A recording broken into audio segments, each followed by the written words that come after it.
여러분, 인생을 살아가면서 갑자기 몸이 아프거나 정말 죽을 것처럼 힘든 고비를 겪어본 적 있으신가요? 그 순간을 절대 그냥 지나치시면 안 됩니다.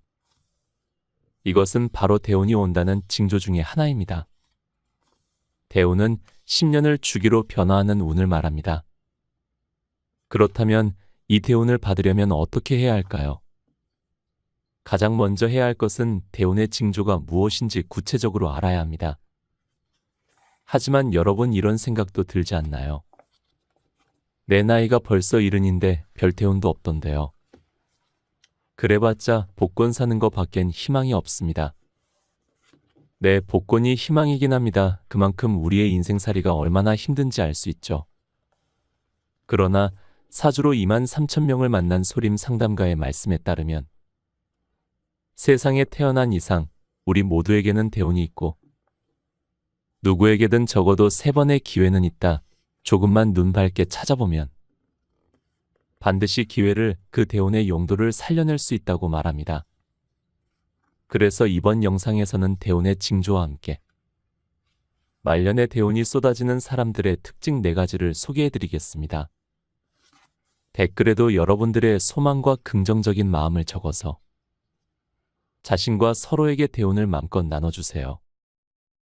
지금부터 시작합니다. 대운의 징조. 몸이 갑자기 아프다. 우리는 종종 삶에서 예상치 못한 어려움을 마주하게 된다. 이러한 시기에 몸과 마음이 극도로 지쳐가며 때로는 사는 게 신기하게 느껴질 정도로 정말 큰 고통을 겪게 된다. 그때가 바로 인생에서 가장 낮은 지점이며 마음과 몸이 완전히 무너진 것 같은 순간들이다. 특히나 건강도 그렇지만 경제적으로나 심리적으로 큰 타격을 입는 일들이 겹치면 삶의 의지를 잃기 쉽다. 큰 사기를 당해 막대한 빚을 지게 되거나 심각한 상해로 인해 장기간의 치료와 재활을 요하는 상황은 정말로 힘든 시련이다. 이러한 일련의 사건들은 우리를 극도로 지치게 만들며 매일을 힘겹게 버티는 것만으로도 큰 도전이 됩니다. 하지만 이러한 어려움은 또한 새로운 시작의 전조일 수 있다. 이유는 간단하다. 그때가 인생의 가장 저점이기 때문이다. 이제 그 저점을 찍고 올라갈 일만 남은 것이다. 그래서 가장 중요한 것은 희망의 끈을 놓지 않으려 노력하는 것이다. 연속적으로 안 좋은 일이 생길 때 이 모든 것이 더 큰 행운과 기회가 우리 삶에 들어오기 전에 실현일 수 있다고 생각하는 것이다. 물론 어려운 일이다. 하지만 철학자 니체의 명언처럼 나를 죽이지 못하는 것은 오히려 나를 더 강하게 만들 뿐이다. 이 격언은 고통과 시련을 겪는 모든 이에게 큰 용기를 준다. 고통이 결국 개인을 더 강한 사람으로 만들 수 있다는 믿음을 가진 사람에게는 곧 대운이 쏟아질 것이다. 대운이 쏟아지는 사람들의 특징 3가지. 첫 번째 특징, 돈 안 들고 혼자 살풀이를 한다. 살이라는 뜻은 죽이다라는 의미이다.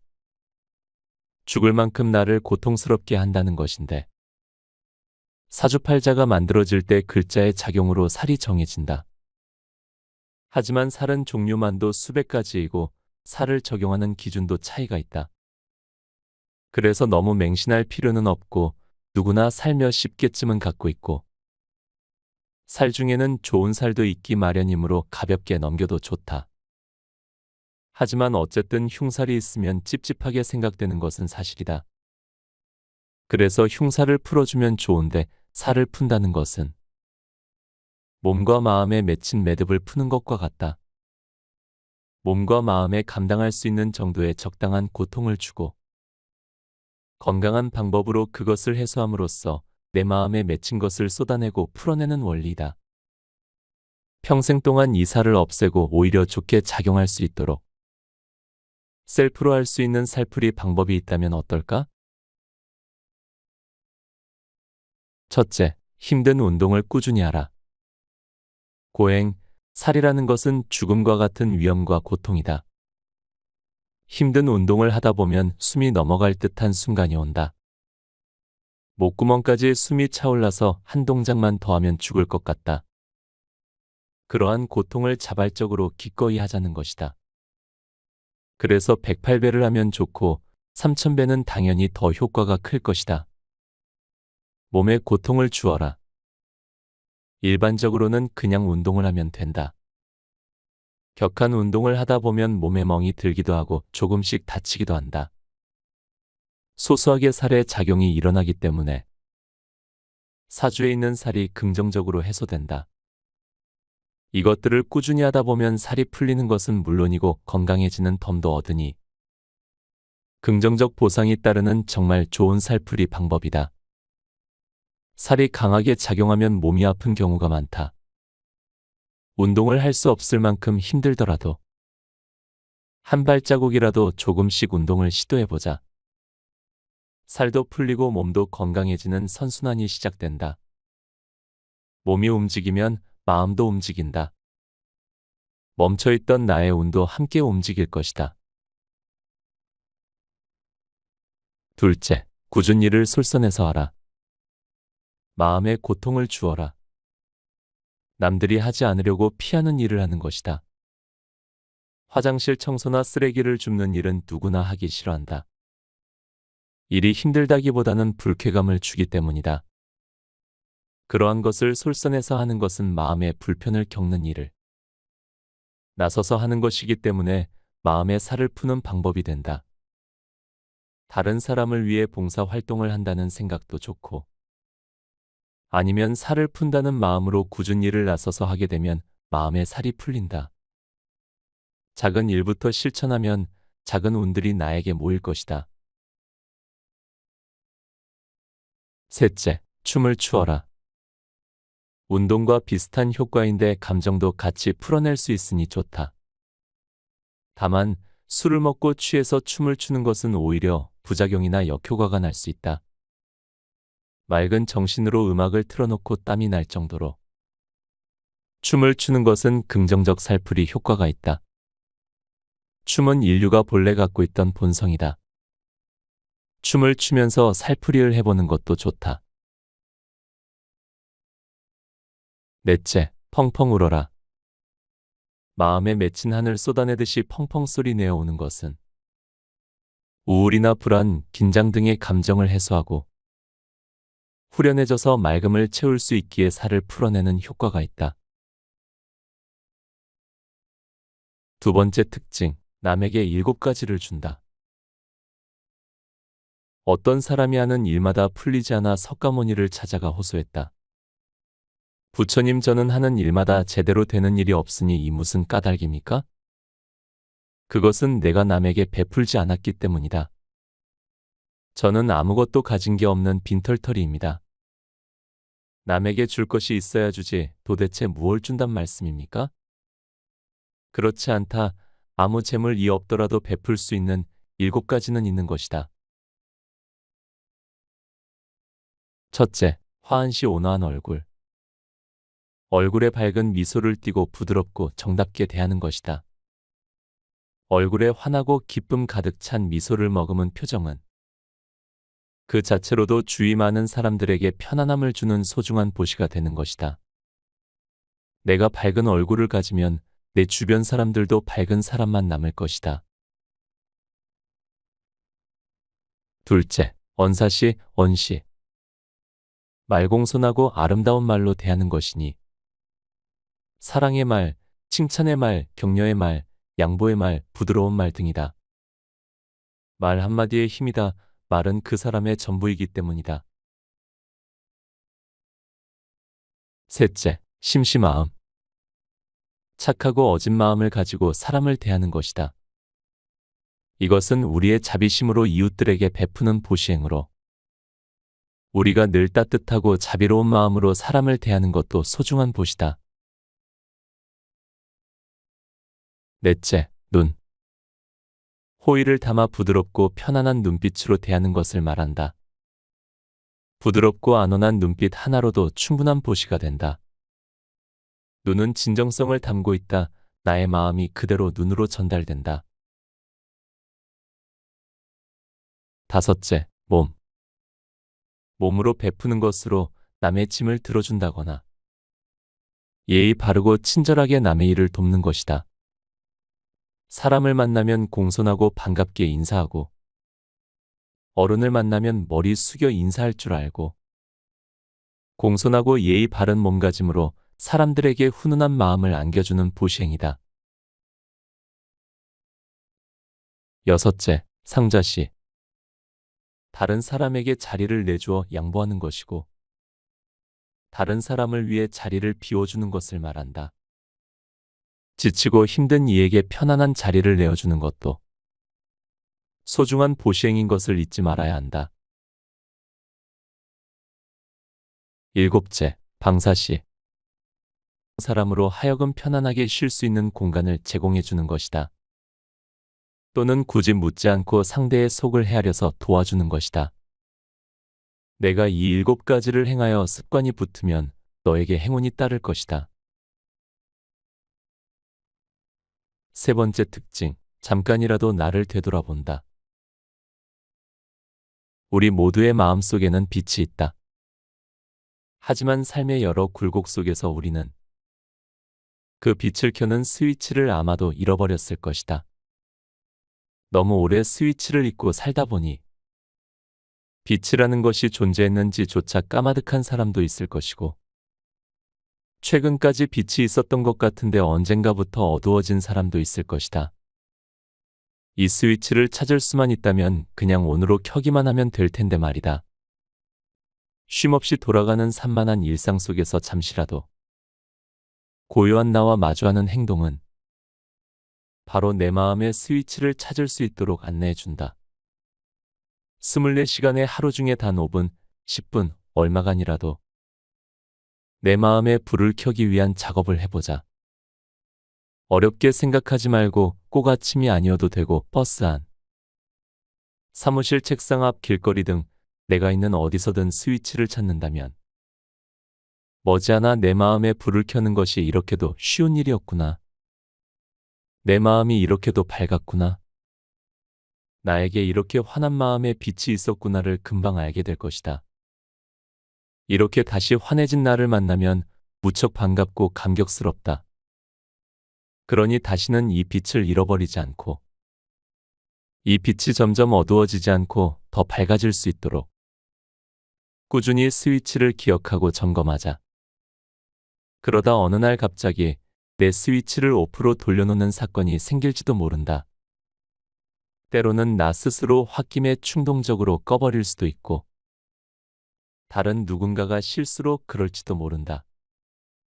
이렇듯 다양한 이유로 갑자기 캄캄해지고 아무것도 보이지 않을 때, 어디로 가야 할지 알 수 없을 때, 그동안의 반복된 기억을 통해 익숙하게 내 마음의 스위치를 다시 켜보자. 꺼지면 또 켜고 또 꺼지면 또 켜고 나에게는 스위치가 있고 언제든 내가 켤 수 있다는 믿음이 쌓이고 쌓이면 빛은 영원히 꺼지지 않게 될 것이다. 오늘 저녁에 1분이라도 스위치를 켜보자. 충분히 잘하고 있다고 말해주자. 책 곁에 두고 방송 이어갑니다. 사주명리 상담가의 인생 조언. 상담을 하다 보면 평균 수명이 정말 많이 길어졌다는 것을 여실히 느끼게 되는데 60대 어르신들이 직업 상담을 많이 하신다는 것이다. 불과 10년 전만 해도 60대가 새롭게 일할 준비를 한다는 생각은 잘 안 했던 것 같은데 몇 년 전부터 나이 드신 분들의 취업에 관한 상담이 늘기 시작해서 최근에 부쩍 많아지고 있음을 느낀다. 대개의 주부가 그렇듯 젊어서는 아이들 키우고 남편 일, 조금씩 돕다가 애들 다 키우고 나서는 특별한 전문성은 없지만 주변 가족들의 일을 도와주며 아르바이트처럼 일하던 분이 있었다. 그런데 언젠가부터 남편이 하던 일이 잘 안 되기 시작하고 집을 팔아야 하는 지경에 이르렀다. 아직 노모도 생존해 있는 상황이라 남편만 계속 바라보고 있을 수는 없어서 더 늦기 전에 이제는 본인도 나서야겠다고 결심한 것이 59세였다.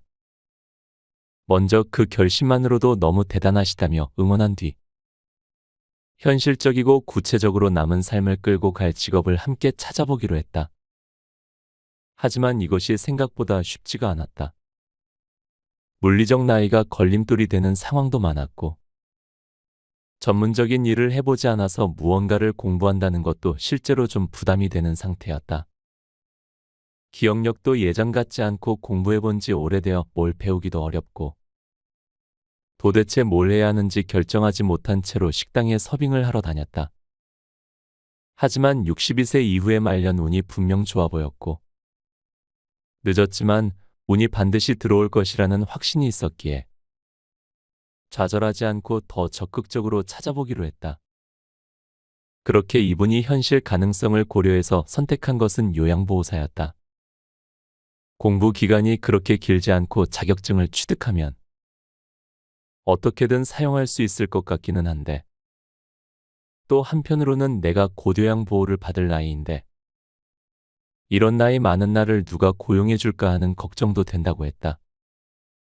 하지만 일단 도전해보기로 하고 공부해 61세의 자격증을 취득했다. 현재 이분의 나이 67세인데 왕성하게 요양보호사로 활동하면서 돈도 잘 벌고 보람도 느끼고 있다. 남들이 보면 그다지 큰 수입이 아닐지는 모르지만 나이 60이 넘어서 새롭게 시작한 일, 처음으로 본인이 갖게 된 직업, 그리고 나이를 고려하면 어느 정도는 괜찮은 수입이었다. 나이가 점점 들어가면서 언제까지 이 일을 하게 될지는 모르지만 아마도 이 일이 마지막 직업이 되지 않겠냐며 하루하루 기쁘게 살아가는 모습을 보면 내가 왠지 뿌듯한 마음이 든다. 하루는 경제적으로 여유 있는 68세 어머니가 상담을 신청했다. 이분의 고민은 좀 남다른 것이었는데 이 나이에 갑자기 중국말이 너무 듣기가 좋다는 것이었다. 중국 드라마를 자주 보는데 너무 재미있고 그 말소리를 듣는 것이 즐겁다고 했다. 하지만 전혀 중국어를 배워본 적도 배울 생각도 해본 적 없는 분이었고 대학 교육을 받지 못한 분이어서 공부에 자신감이 없다고 했다. 그런데 주책맞게도 중국말을 잘해봤으면 하는 생각이 자꾸 드는데 왜 이런지 모르겠다며 그냥 이런저런 이야기를 좀 들어보고 싶어서 나를 찾아왔다고 했다. 본인 팔자에 중국이랑 무슨 인연이 있는 건지를 궁금해하셨다. 일반적인 이야기도 나누고 사주팔자를 분석해서 살아온 이야기도 하며 기본적인 상담을 한 후 사주 상담과는 별도로 중국말에 대한 이 마음을 어떻게 할 것인지를 다시 의논했다. 배우고 싶기도 하지만 내 나이가 이제 68세이고 한국말도 이제 어눌해지려고 하는데 많이 배우지 못한 내가 왜 이런 마음이 들어서 사서 괴로움을 느끼는지 모르겠다며 답답해하셨다. 그런 어머니에게 그냥 지금부터 한자 천천히 배워보시라고 공부할 여건은 되니 욕심내지 마시고 인사말이든 숫자 세기를 익히든 학원이든 학습지든 선택해 하루에 한자라도 그냥 배우시라고 말씀드렸다. 그랬더니 이제 배워서 어디 써먹지도 못하는데 쓸데없는 짓이 아닌가요? 라고 말씀하셨다. 이번 생에 인사말을 배우고 다음 생에 중국 땅에 태어나서 나머지를 계속 배우시면 어떨까요? 했더니 지금의 중국 땅에는 별로 태어나고 싶지 않다고 하셨다. 드라마 속 왕조 시대의 중국이 멋진 것이지 지금의 중국은 살고 싶은 곳은 아니라며 그러면 어머니 다음 생에 우리나라에 태어나서 중국어 통역사를 해보시면 어떠시겠습니까? 라고 물으니 금세 표정이 밝아지면서 그건 좀 마음에 드네요 라고 웃으셨다. 다음 생이 있기는 하냐는 어머니의 물음에 물론 다음 생이 있는지 알 수는 없지만 다음 생이 있다고 믿는 것이 손해날 것은 없지 않을까요? 그리고 혹시나 정말로 있다면 중국말을 지금 배우다가 이 생을 마치면 다음 생에 이어서 배우기가 더 쉽지 않을까요? 라고 답했더니 그것도 그러네. 그럼 그냥 치매 예방 차원에서 중국말을 좀 배워봐야겠다고 좋아하셨다. 7에서 8년 전쯤 지방에 갔다가 찜질방에서 잠을 자야 할 일이 생겼다. 혼자 찜질방에 있으니 딱히 할 일도 없어서 찜질방에 비치해 놓은 책이 있어서 아무것이나 집어들고 그냥 읽었다. 제목도 기억나지 않는 그 책에 어떤 일을 처음 해보았는데 익숙한 듯이 금방 해내는 일, 똑같이 배워도 남들보다 월등하게 잘하는 일은 전생에 했던 일이어서 그렇다라는 내용이 있었다. 실제로 내가 고등학교 2학년 때 외국어 연극대회가 있었는데 대본을 쓰고 연습이 거듭될수록 발음도 빨리 교정되고 완전히 몰입되어가는 느낌이 들기 시작했다. 그때 내가 선생님, 저 아무래도 전생에 독일 사람이었던 것 같아요 라고 말했는데 정말 그때는 그런 느낌이 들었었다. 찜질방에서 우연히 집어든 책을 읽는데 갑자기 고등학교 때 있었던 그 일이 기억나면서 그래, 그냥 전생이 있다고 믿고 다음 생도 있다고 믿자, 그렇다고 치자. 라는 생각을 더 확고히 하게 되었다. 내가 손님들에게 왜 이런 전생이나 다음 생 이야기를 하게 되었냐면 이번 생이 끝이라고 생각하는 중년 이후의 손님들이 의외로 삶의 열의가 매우 적다는 것을 발견하면서부터였다. 특히 삶이 그냥저냥 평범한 분들, 남들이 보기에는 큰 걱정도 없고 먹고 사는 것도 괜찮고 아무 문제가 없는데 정작 살아가는 이분들은 별다른 재미도 없고 의욕도 없고 그런데 뭘 하려고 하니 나이가 이미 50이 넘어 어중간히 늙어버린 것 같고 그래서 뭘 새롭게 시작하기에는 남은 삶이 얼마 남지 않은 것 같고 아무것 또한 하기에는 삶이 또 무료한 것 같고 그러다 보니 하루하루 그냥 흘려보내듯 사는 분들이 많은 것을 보고 난 후였다. 다른 것도 아닌 내 삶, 내 운명을 최고의 것으로 만들어야 할 텐데 그 최고의 운명이 그다지 행복하지 않고 그다지 가슴 뛰지 않는다면 과연 이 운명을 최고라 말할 수 있을까? 그저 그런 나쁘지 않은 괜찮은 운명이라고는 말할 수는 있을지 몰라도 최고의 운명이라고는 말할 수는 없지 않을까? 그래서 생각해낸 것이 삶이 이번이 끝이 아니라고 생각해보자는 것이었다. 지금 이것이 전부가 아니라 뭔가가 이어지고 다시 시작할 생이 또 있다면 그러면 하고 싶은 것이 생기지 않을까? 다음 생에 되고 싶은 무언가가 있는 분들은 의외로 많다. 다음 생을 믿지는 않지만 그래도 혹시나 다음 생이 있다면 변호사, 의사, 선생님, 가수, 배우, 탐험가 등등 뭐가 되고 싶다는 분들이 많다. 그런 것이 명확하게 있다면 지금부터 연습이라고 생각하고 해보는 것이 어떠한가 말이다. 비록 이번 생에서는 우리 집 가수 혹은 코인 노래방에 나홀로 가수이면 어떤가. 다음 생에는 6살의 전국 노래자랑 대상을 타고 어린이 트로트 제왕이 될지도 모를 일인데 그렇게 생각하고 하루를 산다면 지금보다는 훨씬 즐겁지 않을까? 다음 생을 준비해도 될 정도로 지금 생에 약간의 여유가 있다면 여유 없이 바쁘게 살지만 그래도 마음 많은 최고 부자여서 현재도 열심히 살고 다음 생도 멋지게 준비해보고 싶다면 하루하루 힘없이 보내기보다는 다음 생의 아이돌 가수를 꿈꾸며 현재의 삶을 최고의 운명으로 살아보자. 그리고 내가 꿈꾸며 노력하는 그것이 혹시나 타인에게 도움이 될 여지가 있다면 복까지 지으니 얼마나 좋은가? 무제칠 시에 있듯 내가 기쁨과 행복을 느끼고 웃으며 사는 것이 타인에게도 복이 되는 것이니 말이다. 내일 지구가 멸망해도 즐거운 마음으로 오늘 한 그루의 사과나무를 심어보자. 혹시 누가 아는가? 다음 생에 내가 그 사과를 따먹게 될지. 감사하게도 주렁주렁 열매가 많이 열려 다른 사람에게도 그 사과를 나눠주는 큰 복을 지을 수 있을지. 나의 감정은 그대로 타인에게도 전달된다. 이왕이면 기쁜 감정을 주자. 곁에 두고의 짧은 생각. 소림 상담가님의 말씀처럼 우리 모두에게는 누구에게나 최소 3번의 기회가 주어진다고 합니다. 그렇기 때문에 어떤 어려움을 겪고 있더라도 절망에 빠지지 마세요. 대신 우리의 눈을 밝게 뜨고 주변을 잘 살펴보면 그 어려움 속에서도 우리의 삶을 바꿀 수 있는 기회를 발견할 수 있습니다. 지금 이 순간 여러분이 겪고 있는 모든 시련과 어려움은 결국 여러분을 더 강하게 만들고 새로운 기회로 이끌 것입니다. 그 기회를 잡기 위해 우리는 항상 준비되어 있어야 합니다. 준비된 자에게만 기회는 찾아오니까요. 그리고 그 기회가 오면 주저하지 말고 용기 있게 도전하세요. 그것이 바로 여러분이 기다려온 대운을 살리는 방법이라고 생각합니다. 저 또한 유튜브에서 귀중한 기회를 얻고 좋은 분들을 만날 수 있게 된 것도 구독자 한 명이었던 순간에도 좌절하지 않았기 때문입니다. 제가 좋아하는 책인 아웃풋 법칙에서는 이런 말이 나옵니다. 나는 나를 믿지 않는다. 나의 노력을 믿는다. 여러분이 지금까지 해온 노력들 그리고 앞으로 할 노력들을 믿어보세요.